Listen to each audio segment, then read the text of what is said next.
هاي Soomaaliya السلام عليكم دمانتو وين السلام halka waxaan ugu hayaa cunto healthy oo aad u fiican which is beans kaniya ama digirta waaweynada u naqaanay without oil iyo saliid ah waa steam kariyay waa kariyay waxaan ku daray onion garlic maxaa la dhihi jiray spinach ama maxaa la dhihi jiray baamiye maxaa la dhihi jiray Allahu musta'aana little bit curry spicy ما شاء الله تبارك يورون نيد عند كله هيلب كأوليغنتا وبوتاسيوم سبيشة دت كنا من مدو نيد بوتاسيوم كنا عنه محل يشري إيش يعني من مدو سام دت ككلرز كأدي وفي عند هاي كسوينين مو بوتاسيوم اللهم صل على محمد عنتظن you not feeling علوش هذا إنه بروحنا مدرين مدون تهبد مدرين مسد وعنته healthy وخضر الصومالي healthy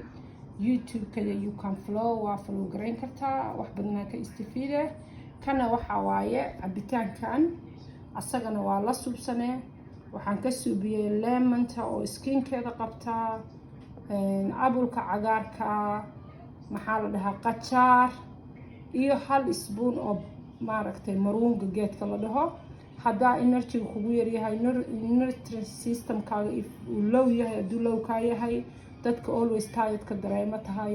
activity-gaaga haduu yar fashion hadaa haysato is very good really aad buu ku anfacayaa juice-kan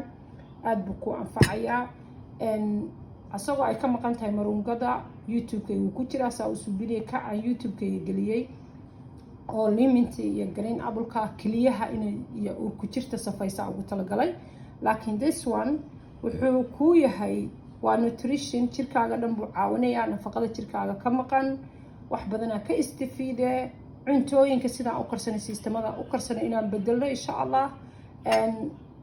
insha Allah iyadoo qoraalna waa ku dul qori doonaa walaalayaal marka halka kala socod qadra Soomaali healthy YouTube-kayga share-kii like-ta ku dhufta calanka buluuga u taagan yahay ma sha Allah tabaaraka soo dhawaada waa in salaamaya dhamaantiin insha Allah inaa ku faa'iidi doontaan ayaan rumaysanahay insha Allah saliida iyo sokorta iska dhaafa cudurrada laga qaadaa culture keena si khaldana u isticmaalna saliidaha aan cuno sida dadka macsarta badan cunaya beerkaaga finish waaye benefit way ku siinaysaa oo lafaha laakiin beerka bay damage u geysanaysaa marka walaalayaal saa ula socdo insha Allah assalaamu calaykum wa rahmatullahi wa barakaatuh